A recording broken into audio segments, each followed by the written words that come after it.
The 2012 University of Washington Freshman Convocation will be opened with the singing of the Star-Spangled Banner by Yu Jung Cho, accompanied by the University Wind Ensemble, conducted by Professor Timothy Saltzman of the School of Music.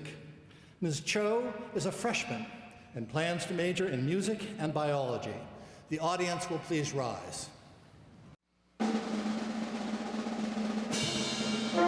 Say, can you see by the dawn's early light what so proudly we hailed at the twilight's last gleaming, whose broad stripes and bright stars through the perilous fight o'er the ramparts we watched were so gallantly streaming, and the rockets' red glare, the bombs bursting in air, gave proof through the night that our flag was still there.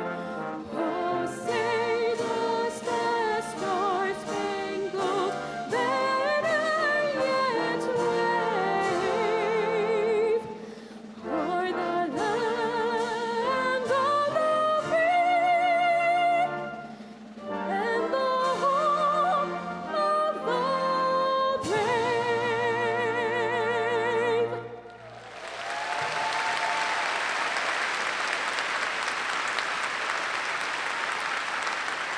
Please be seated.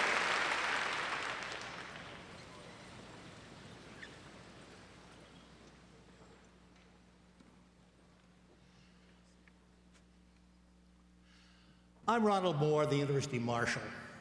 In my regular job, I'm a professor of philosophy, but as University Marshal, I have the honor and privilege of offering you our first words of official greeting. 4 years from now, I will have the equally pleasing opportunity to give you our last official words when I declare that the 141st commencement exercises of the University of Washington are now closed. There is a gratifying symmetry in this hail and farewell, a symmetry that is reflected as well in the 4 iconic columns that you see before you. These are replicas of the original columns that grace the facade of the university's first building, which was opened 151 years ago in 1861 on a rise in downtown Seattle, a piece of property that's now occupied, by the way, by the Fremont Olympic Hotel. The original columns, however, you will be able to see in the Sylvan Grove, if you're leaving this building and going up to the picnic afterwards, on the right as you go. And these columns, the replica columns, will be prominently displayed on the commencement stage in Husky Stadium when you march up to them to graduate. And if you look around you at the mezzanine level, you'll be able to see banners identifying each of the university's schools and colleges, arranged in historical order, beginning with the School of College of Arts and Sciences and ending with the School of Public Health. Come graduation day, some of you will be carrying these banners and the rest of you will be parading behind them, according to your school or college. The columns and the banners are cherished parts of our University of Washington traditions. And as you join the life of this university, you become part of our traditions. Our experience of the cycles of beginning, development, and ending become your experience. But it's important to remember that it's not just this university's traditions that you're joining. Instead, you're entering into the life of an ancient and continuous body of learning that connects us to the earliest universities in Europe and indeed to Plato's Academy in the 4th century BC. These connections are symbolized in the medieval caps and gowns that we wear on these occasions. And, of course, by that special ritual object the University Marshal carries in our ceremonies, the mace. Now, the mace is an ancient symbol of authority that reminds us that universities are custodians both of enduring traditions of learning and of the power they bestow on those who come to learn. The University of Washington Mace is embellished with finely wrought metal sculptures of the university seal and Denny Hall, and topped by a graceful rendition of Drumheller Fountain. The Mace and all these festive ritual ingredients are simply symbolic reminders of the university's special way of uniting where we are now with what has brought us here so that we can get a good fix on where we are going. And it is great that we are going there together. This brings me to the nature of this event itself. It's an important function of ritual occasions such as this to punctuate the inevitable flow of experience, to pause and reflect on where we are, what has gone before, where we're going. John Dewey, a great American philosopher of the 20th century, pointed out that value most readily accrues to experience when we articulate it into episodes with beginnings and middles and ends, and then take time to think about what those episodes mean. It's all too busy, it's all too easy in our busy modern world to be thinking about breakfast when we're having a shower, then thinking about a history assignment while we're gulping down breakfast, and then thinking about plans for a lunch date while we're sitting in our history class. It's easy to lose sight of the present in our handheld gadgets. Dewey's message was, stop. Enjoy the shower with its beginning and its middle and its end. And when it's over, say to yourself, now that was a shower. And likewise, with breakfast and the history class and all the other events of the day. At the University of Washington, we regard festive ritual ceremonies like this as occasions to stop and reflect. In the beginning of your studies here, you're ending one stage of your lives. Think about that. And you're starting another. Think about that. In a few years, at commencement, you'll look back at the whole of your undergraduate life here and reflect with pride and pleasure on what it all meant. A convocation is, as those of you who recall your high school Latin may remember, a calling together. Cum vocare.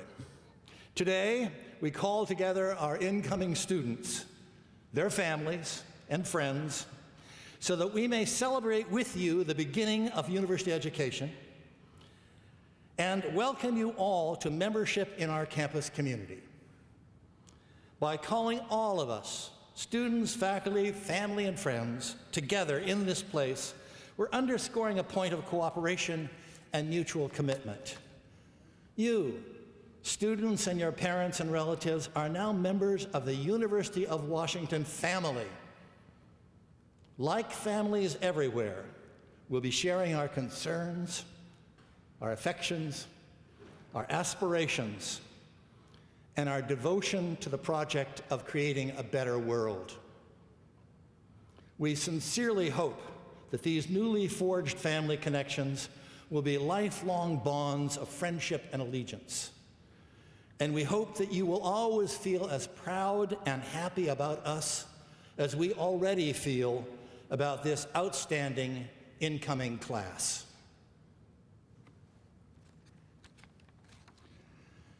It is now my great pleasure to introduce to you the President of the University of Washington, who will preside over today's convocation. President Young is beginning his second year as president after having previously served as the president of the University of Utah. For 20 years, President Young was a law professor at Columbia University, after which he served as dean of the George Washington University Law School. He is a widely published scholar in various areas, including Japanese law, international trade and environmental law, dispute resolution, labor relations, industrial policy, and human rights. Please join me in welcoming the President of the University of Washington, Michael K. Young.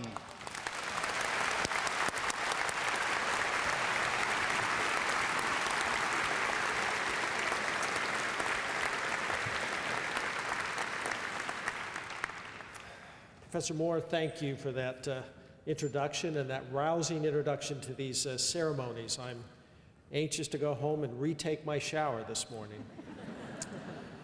I'm honored to welcome, and I'm delighted to welcome, the newest members of the University of Utah family. It is a very special family and has been for 150, University of Utah, did I say that? I'm sitting down. You know, he mentioned that, and I don't think about that except when somebody mentions it. To the University of Washington family.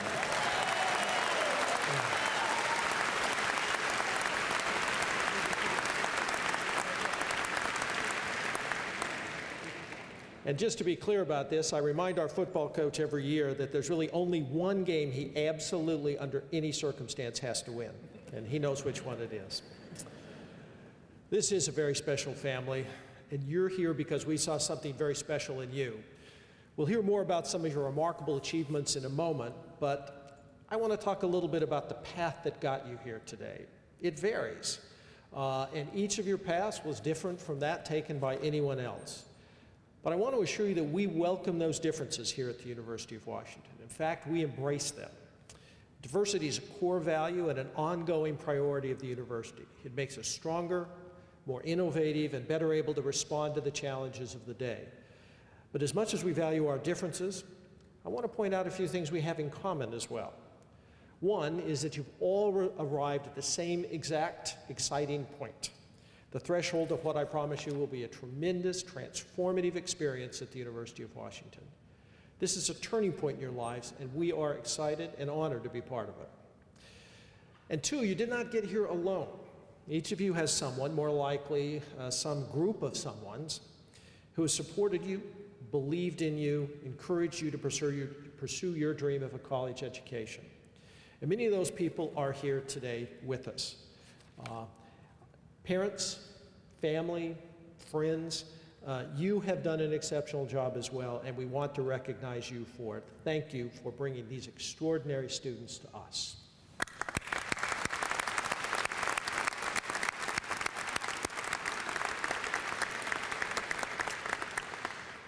We'll do this again on the second occasion that our university community comes together to recognize another turning point in the lives of the members of the class. Your commencements, which will be 4, and let me repeat that, 4 years from now.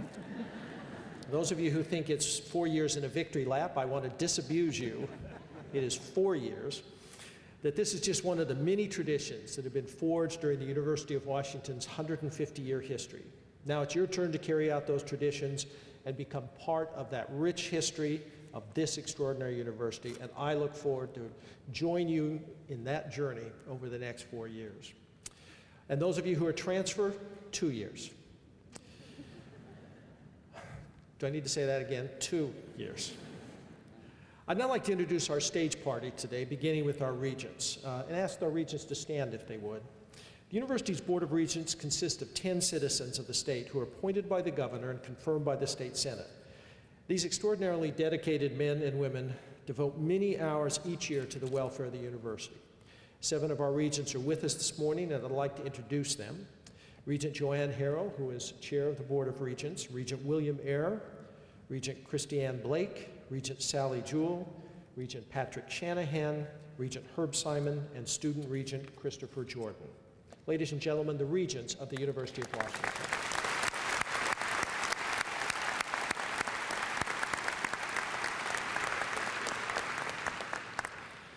Also seated with us on the platform today are the deans of the university's 16 schools and colleges that were introduced to you slightly earlier.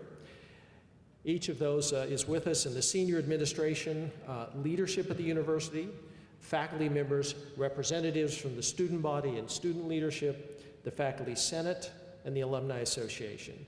Would all of you please stand and allow us to thank you for all that you do for us and for being with us today.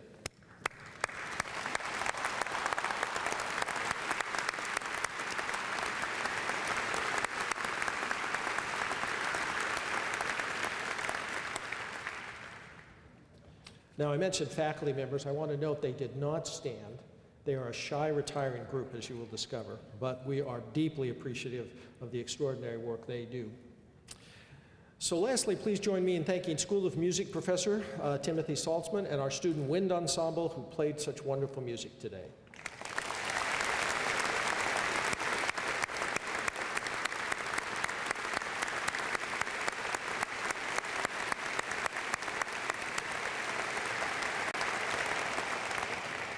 Thank you. And now I'd like to introduce your student body president, a political science major who just entered his senior year as the new president of the Associated Students of the University of Washington, Evan Smith.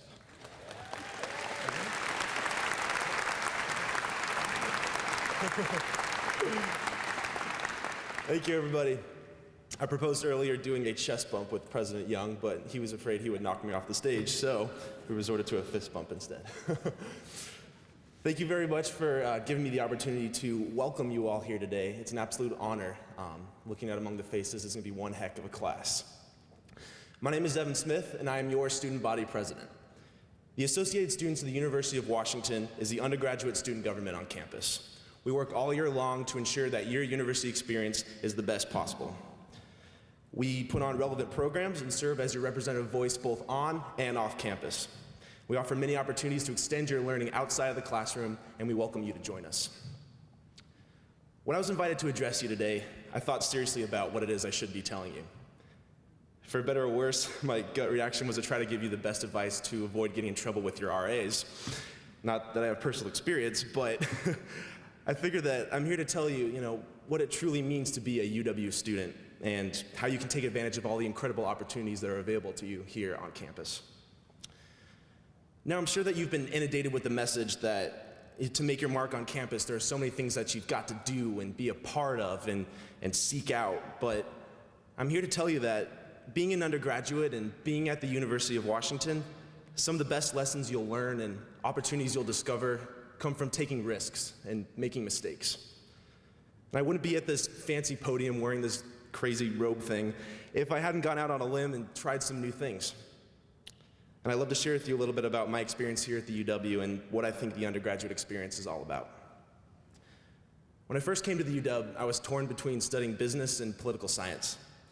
Business interested me with its complexity, and civics interested me and inspired me with its ability to be a force of good in our society. And when it came to class registration, my first thought was to build an academic plan that heavily focused on the prereqs for both of these majors.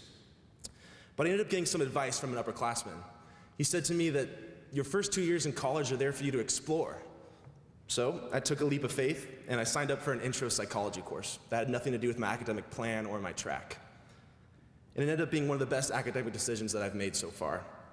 Learning about the intricacies of the human mind and how behavior intersects with politics and governance helped me understand what I really want to study and what I really wanted to be involved in here at the UW. College is also an incredible time to get outside of your comfort zone and engage in new ways of thinking and learning. Another major leap of faith I took was studying abroad. Here at the UW, we have one of the largest study abroad programs in the country. We send students to over 60 different countries each year. And last summer, I spent 3 months in Peru, digging deep into the language and the culture of that world. And it was one of the most eye-opening experiences that I've had to date, actively challenging myself to leave behind everything that I had known and everything that I had learned and grown to expect allowed me to see myself in a new light. Our generation has been given every reason to think that we shouldn't live life expecting much, that we have too many things going wrong with our world and that we can't do anything about it. And I won't deny that it's going to be hard. Our generation may be tasked with fixing the biggest problems that plague our world, but I have never been more hopeful that we are capable of solving them. Congratulations to all of you. You've been accepted to one of the finest institutions of higher learning in this country. You're part of a class of many talented and capable people who will go out and do amazing things. And I refuse to believe that there isn't a single one of you in this room who isn't capable of contributing to the betterment of our society. And the training and the self-discovery necessary to have the will and the capacity to change this world begins here at the University of Washington. So take risks, make mistakes, and challenge yourself. You won't regret it. Thank you very much.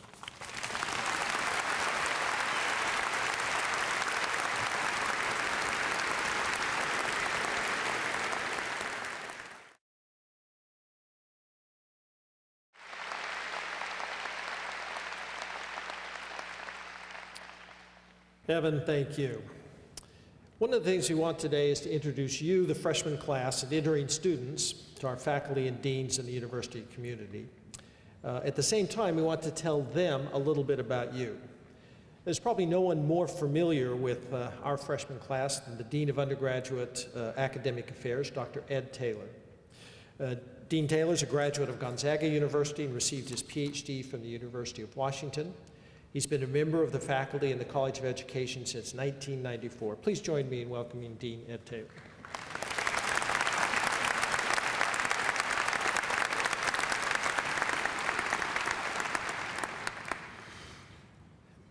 And to think, for many of you parents and loved ones, this journey began with a lullaby and made its way through children's books. Maurice Sendak, the night Max wore his wolf suit and made mischief of one kind or another. His mother called him Wild Thing, and Max said, "I'll eat you up." And here they are now at the threshold of this great university. We at the UW, we consider the decision to send your sons and daughters and your loved ones here to be a genuine act of faith and trust in us, and we will live up to that. Let me give you a little insight into some of the things that they will do here alongside of what Evan mentioned. Yes, they will be involved in the big questions of our day, solving world problems. They will work harder than they've ever worked before and be challenged like they've never been challenged before. They will also have moments, let me be the first to tell you, an occasional Friday or Saturday night, let me think of the best way to say this, where they will get down, get funky, cut foot loose, get jiggy with it. Is that how you say it? Party like it's 1999. And we will be with them then too. It'll look a little like what some of you did in college, but a little more refined and urbane than that. Please know that during their time here, something about this university that people don't often mention, that we are capable of remarkable acts of love and kindness and decency and compassion. We will show it while they're here. Now to you, 151st entering class. You are talented and bright and capable. 3.75 grade point average, high test scores. You are very capable and you've done well in school, but that alone did not get you into the University of Washington. You have served your community well. You represent 45 states and 42 different countries. You come from all over the world. There are 493 of you from Seattle who are staying home. 288 just across the bridge from Bellevue. Could have commuted over together. 44 from Bellingham. 107 from Spokane, Washington. This year we have 79 students from Inglemoor High School. I met a bunch here. It's okay, okay. 101 from Newport High School. 62 Garfield Bulldogs are here and 47 Franklin Quakers. 34 from Ingram. 14 from Punahou High School in Hawaii. You'll join a number of students, some of whom I met who are homeschooled. 49 Roosevelt Rough Riders here. We have one student from Castle Rock who will be joining you. We'll be joining one student from Onalaska, part of this tradition, who will join one student from Sprague High School, Eastern Washington, who will join 22 students from Palos Verdes High School in California, 13 students from Cactus Shadows in Arizona, one student from Tenino, 12 students from Shanghai International Division in China. We'll join 6 students from, there they are, back there. We'll join 6 students from International School in Bangkok, join students from Tallulah Falls High School, Kamehameha High School in Hawaii. He's here. Is there one student from the Czech Republic here? One student from Sri Lanka? And one student from Turkey, all part of the same tradition now. We are also very excited and thrilled to welcome those 75 students that waddled across the Oregon border, made their way into Washington, and are now Huskies.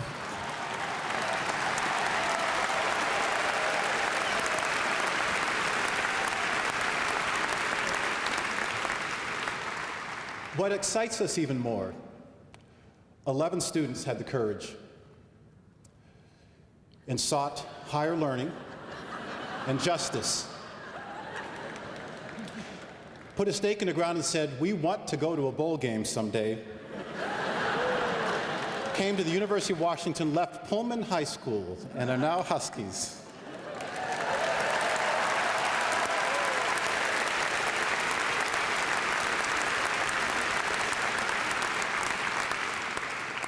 (1,100) high schools represented here all total. There are 41 Jessicas, 40 Hannahs, 39 Emilys in this class, all different. 56 Michaels, 47 Andrews, 42 Matthews, and 40 Davids in this class. So if you get lost, just say, hey, David.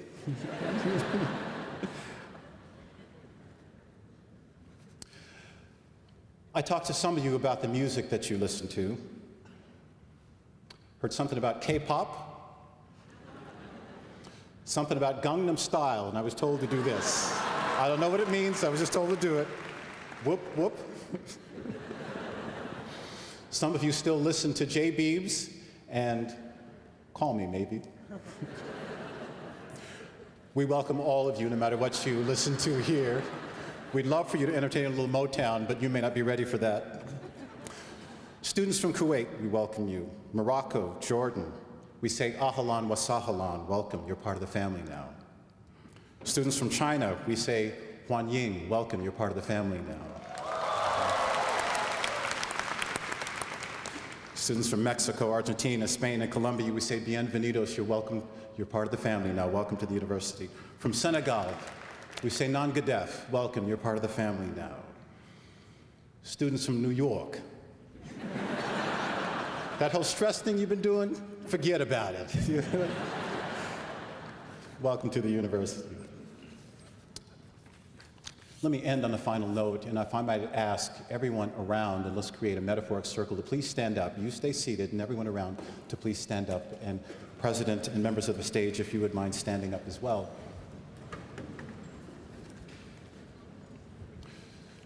There's a Winnie the Pooh episode where Christopher Robin said to Pooh, if ever there is tomorrow when we're not together, there is something you must always remember. You are braver than you believe, stronger than you seem, and smarter than you think. But the most important thing is, even if we're apart, remember, I'll always be with you. We want you to remember that we will always be with you. Please join me, those standing, and do a rousing applause for our 151st entering freshman class.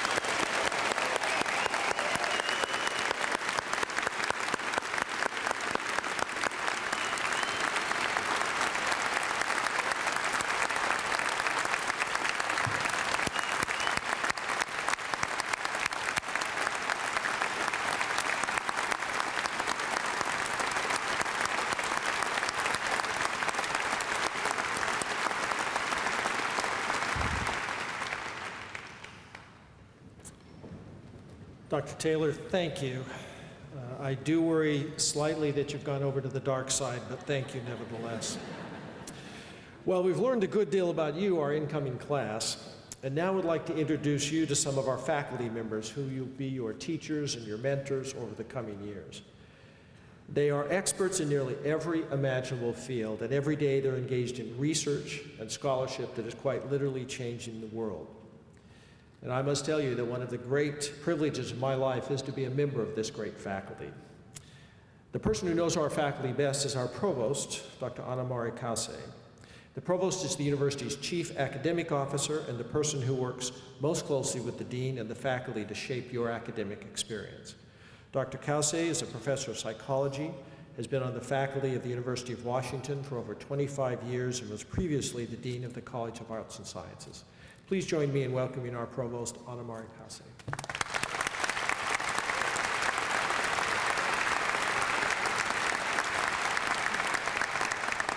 Thank you so much, President Young. On behalf of these guys are taller than I am. On behalf of the faculty, I want to join the rest of the voices on stage in welcoming you to the University of Washington. I'd like to introduce you to our faculty, some of whom are sitting behind me, and they greeted you as you entered the arena this morning. Among our faculty, we have 6 Nobel Prize winners, over 100 members of the Institute of Medicine and the National Academies of Science and Engineering, over 65 members of the American Academy of Arts and Sciences, and over 140 fellows in the American Association for the Advancement of Science. That's more than we have Davids. Of course, I can't possibly cover all the activities that they're involved in, but I'd like to give you a brief glimpse into a few of the opportunities that our faculty make available to you as an undergraduate. And by doing so, I hope to convey an important point regarding undergraduate education at the University of Washington. The research and scholarship that take place here frequently involves undergraduates just like yourselves in very significant roles. Indeed, in many cases, the students themselves take the lead. About a quarter of our students assist in the research laboratories of our faculty. Some start even before they become freshmen, and many others become involved during their first few quarters here. Just recently, a team of over 20 undergraduates from a broad range of science disciplines was awarded first prize in the International Genetically Engineered Machines competition held at MIT. The students, whose backgrounds range from biochemistry, bioengineering, microbiology, and molecular biology to neurobiology and computer science, won the award based upon several projects, including one in which they modified bacteria to convert sugar into diesel fuel, and another in which they engineered proteins that could help people digest gluten. In this competition, there were 160 teams, including teams from Imperial College of London, MIT, and China that entered the competition.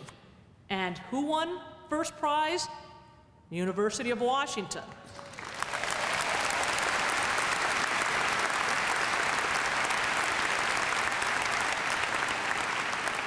I know this is a little bit heretical, but as a faculty member, that's better than a bowl game. But we can do both. One of our group's faculty supervisors, Professor Eric Clavens of the Department of Electrical Engineering, is with us today. Eric, there you go.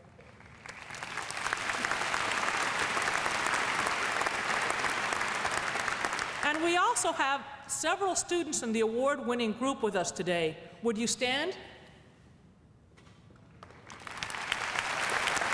All right.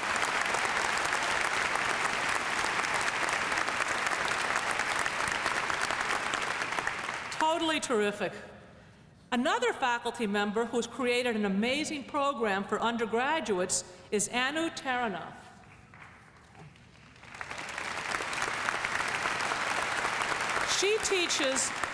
She teaches African, South Asian, and Caribbean literature and inspires students to find connections between these seemingly faraway worlds and their own more local lives.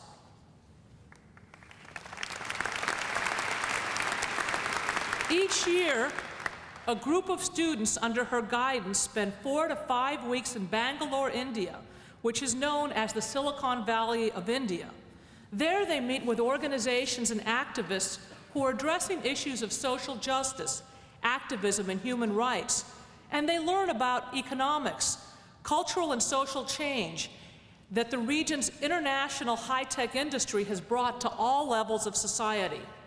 Students return to the States with a new perspective on what it means to be compassionate global citizens, and many continue working for social justice causes as volunteers or professionally after graduation.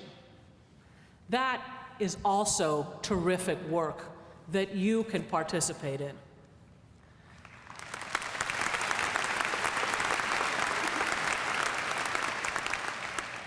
And if the literature of ancient Rome and Greece captures your imagination, you may well find yourself studying in our classics department, where you can start from scratch and learn to read Latin and classical Greek fluently, enough to engage with the latest international research or with ancient texts.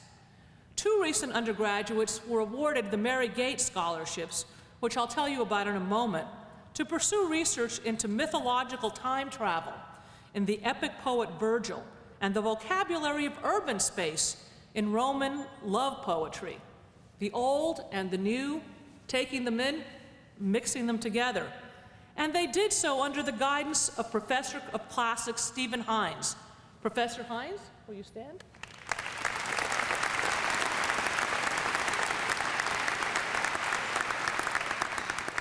Undergraduates in our classic departments, as well as students majoring in many other fields, frequently spend a quarter or more studying at the university's Rome Center, housed in a magnificent 17th century palazzo at the Campo de' Fiori in Rome's historical district. University of Washington is in many, many places. And you'll be able to take part in this kind of global learning at many other sites around the world. The Mary Gates Endowment for Scholars is another program that has given thousands of undergraduates the opportunity to pursue their own projects, which range from research in genetics and neuroscience to the arts, to establishing free chess programs in Seattle's public elementary schools. And these are just some of the literally, not thousands, almost millions of opportunities available to you as undergraduates. There are many, many more. This is just a sampling. Whatever field of study catches your interests, that inspires your passion, there's a faculty member here who shares that interest and passion and will help you to succeed. I know you will all work hard, and I want you to know that there are exciting prospects in your future, a future that may well be much closer than you think. Education today is a dynamic, collaborative enterprise. The world of tomorrow is being created right here at the University of Washington today, and you will be an important part of it. I wish you all the very best, and I look forward to seeing you at the picnic and on campus. Thank you.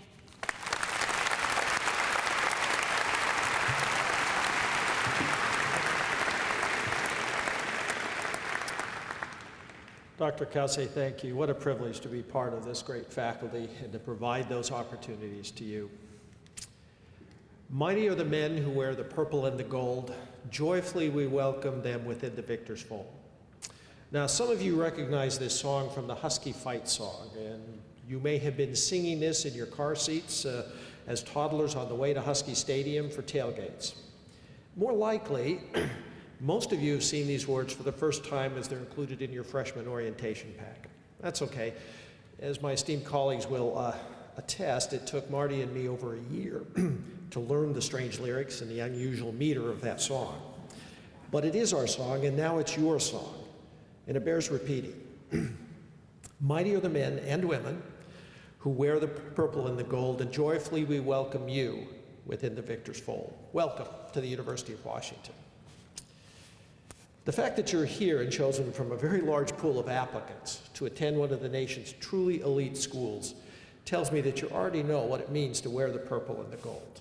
The University of Washington colors were taken from a Lord Byron poem that illustrates the infamous siege on Jerusalem by the Assyrians. So it takes us back to ancient times where purple and gold were reserved for royalty, divinity, and kingship. In more modern times, purple and gold adorn the festivities of Mardi Gras, representing justice and power, and hopefully the balance between the two. Now, if you pay attention to fashion, and I've seen many of you walking across campus, so I suspect many of you do, you know it's been a particularly good couple of years for purple. And you know that at the Gap, you can buy purple skinny jeans. At Nike Town, you can buy any number of purple shoes. And at Lululemon, you can buy many variations of purple yoga wear that you'll never have to wear the same purple tights twice. But wearing purple jeans will not make you purple. Running in a purple pair of kicks won't make you purple. And all the Bikram hot yoga in the world you could probably do while clad in your pretty purple tights won't make you purple either. So I want to come up with a new verb. It's actually not a new verb. I looked in the dictionary, it was actually there. The verb is to empurple. Yeah, it's really a real word. Look it up. But to become purple To make oneself purple, that's the definition, and I don't mean by holding your breath. So I've also thought this ought to be a number of parts of speech. We ought to have empurpled, which is the past tense, or the state of being a UW graduate, or at least demonstrating enough empurpling qualities as to qualify as a Husky. And I think most of your parents, by virtue of helping you arrive at this place, are indeed empurpled. Empurplization, that's the process of empurplizing. While you're at the UW, you yourselves, your families, your wardrobes, your dorm rooms, maybe your cars, and many of you will paint your faces, dye your hair, I was going to say tattoo your arms, but don't do that. All will be in efforts to purplize yourself. Empurpling, which is engaging in the processes of empurplization, and the newest acceptable excuse for being late for freshman English. But wait, President Young, use this new word in a sentence, please. Okay, I'd be happy to do that. UW Business School student Cone Chrysalis empurpled herself when she co-founded the company Crochet Kids that teaches women in poverty-stricken countries to crochet hats and then pays them a living wage for their work. Her line is sold at Nordstrom stores, and her concept won the Best Social Idea Award from the UW Center for Innovation. Crochet Kids now employs 122 women from war-torn Uganda. That's what it means to be empurpled. To use all your skills, your energy, your intelligence, and the great education you're going to receive here at the UW to change the world around you for the good. To be empurpled is to be brave. Brave enough to take risks, even brave enough to risk failure. Brave enough to believe in yourself and your ideas. Brave enough to enlist help and collaborate. Brave enough to identify real problems in the world and to take meaningful action to address those challenges. Brave enough to believe that you can play an important role in their solution. An empurpled person understands at the deepest level that with education comes obligation. An obligation to use that education to make the world a better place. And there are lots of other examples of UW students just like you becoming empurpled. Ricky Holmes is a senior in our Foster School of Business, and he used to race motorcycles at our local tracks. There he often noticed piles of used tires that lined the course. He came up with an idea to convert those tires into highway barriers, which are more resilient and more soundproof. His idea won the $10,000 grand prize in the 2012 UW Environmental Innovation Challenge. He's now developing a company to actually do exactly what he thought. As a freshman at the UW, Alula Asfa was the first in his family to go to college. Aware of the fact that many of his neighborhood friends had not made it to college, Alula set out to change things. He joined with other students and founded the DREAM Project in 2005, where UW undergraduates connect with low-income students, underrepresented high school students, and help them get on the college track. In 2011, the Gates Foundation awarded the DREAM Project almost $1 million to expand its reach to more than 3,000 high school students around the state. Last year's graduate, Cameron Turtle, was one of our two Rhodes Scholars. He helped to found Bioengineers Without Borders, an organization patterned after Doctors Without Borders and Engineers Without Borders. Now, over 40 undergraduates, and I stress undergraduates, put their expertise in health and safety to work in service to underserved populations around the world. UW undergraduates are empurpling themselves through research that changes the world for the better as well. A 16-member team of undergraduates from diverse disciplines designed and created an underwater robot to assist scientists in mapping the floor of Puget Sound. These designers have entered their robot in the International Marine Advanced Technology Robotics Competition, and I suspect will win. This past summer, two separate teams of UW students won additional national aerospace-related competitions. One team, for a competition sponsored by NASA, developed a plan for mining on the moon. The other team placed first in the Intercollegiate Rocket Engineering Competition, developing a rocket motor that just so happens to be a hybrid. You might think of it as an interplanetary Prius, and that would be true only in Seattle. Huskies continue to radiate purple, empurpling the world near and far long after they've left campus. Dan O'Neill of the class of 1972, who many years ago was sitting in exactly these same seats, founded Mercy Corps, which is a humanitarian organization that has provided over $1 billion of assistance to alleviate suffering, poverty, and oppression in over 100 different countries around the world. James' son graduated in 1999 from the Foster School of Business, and by the time he finished, he had over $2 million in the bank thanks to the technology investment company he had started as a freshman.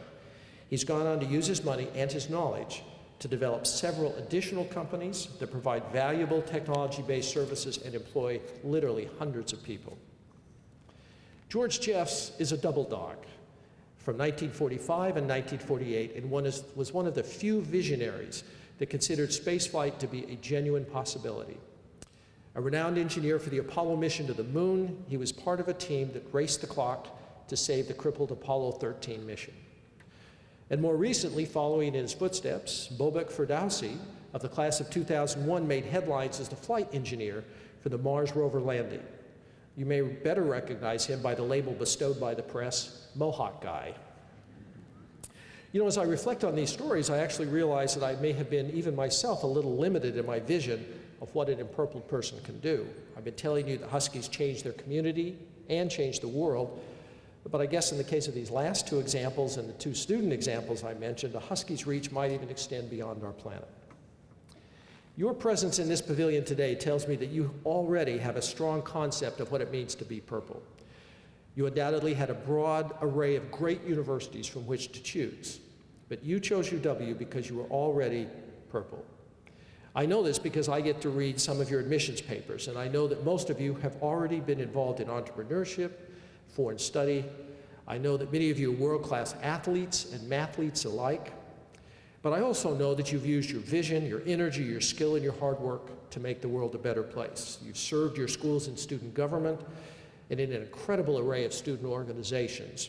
You've built schools both here and abroad. You've provided clean water sources in Africa and assisted medical clinics in South America. You've taught English in the Dominican Republic and China, and coached soccer in Tanzania and the Middle East. I know that you've been in service to your communities and provided your humanitarian efforts to countries across the globe. So you all understand what I'm talking about, and now that you're at the University of Washington, you have an opportunity, indeed an obligation, to deepen and expand your purpleization. And I know you will, because Huskies have been doing that for 150 years. So you have a very good start on your purpleization, but I want to give you a few more suggestions. As a great former president said recently, are you listening? You're going to want to listen to this. It's important. Take advantage of the opportunities here at the University of Washington. Investigate. Keep your eyes on the horizon, but your ears to the ground. Ask your fellow students, your advisors, your professors, your TAs, how you can get involved and enrich your experience. Jump in with both feet and set out to do something extraordinary. But the central tenet of becoming in purple, becoming a real Husky, is to make your own world, the world you want to see and be part of it, a world that's better for everyone because of your presence and your activities. So I now want to conclude with analysis of an important academic text. We've referred back to Greece and the ancient texts, and Rome and the more modern texts, and it's important that we also study the other great canonical text that elucidates the principles and processes of purpleization concisely, but rather eloquently. This is Harold and the Purple Crayon. For reasons entirely elude me, by the way, you won't find this on your freshman English reading list, but we are working to rectify that. But since it's not on there, I'll summarize the plot and the main theme for you. So there's this little dude, Harold, who has no toys or possessions except for a single purple crayon. But he quickly figures out that a purple crayon is enough. With it, he can make his whole world. He draws a horizon line, which gives him a sense of direction and ground on which to stand. He draws a moon, which lights the night sky and gives him perspective and dimension, and a reference point for all his travels. He draws pathways and orchards and forests. He even draws a dragon, which presents problems and challenges he hadn't fully predicted. So then he draws a solution. Harold is a creator, an innovator, an inventor, an author, and an artist, all with nothing more than a single purple crayon. Harold is in purple. The University of Washington provides you with not a single purple crayon, but a box full of purple crayons. Not the small box or the medium box, but the mega-sized box of purple crayons. In fact, you'll soon have an infinite supply of purple crayons with which to draw your world, your place in the world, and your contributions. Mighty are the men and women who wear the purple and the gold. Joyfully we welcome you within the victor's fold. On behalf of the most remarkable collection of empurpled people on the planet, including the greatest assemblage of scholars and teachers in the world, the most extraordinary staff I've ever encountered at any university, the most spirited and dedicated alumni community spanning 150 years of service and commitment, and Marty and me, welcome to the University of Washington.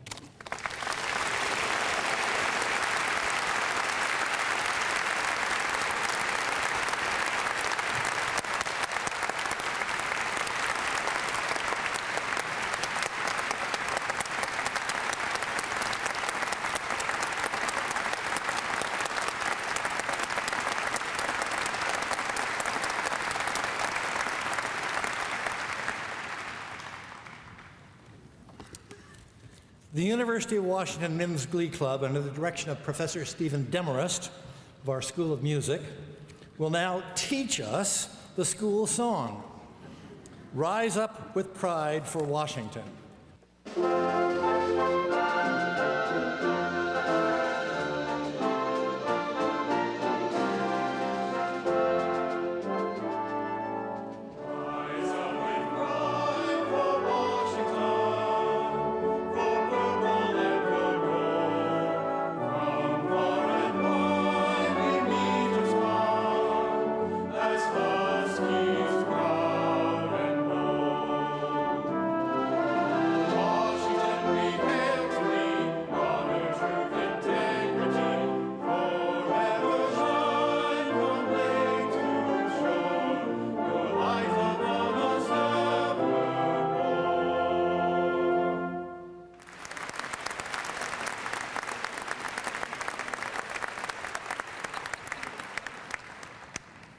Please be seated.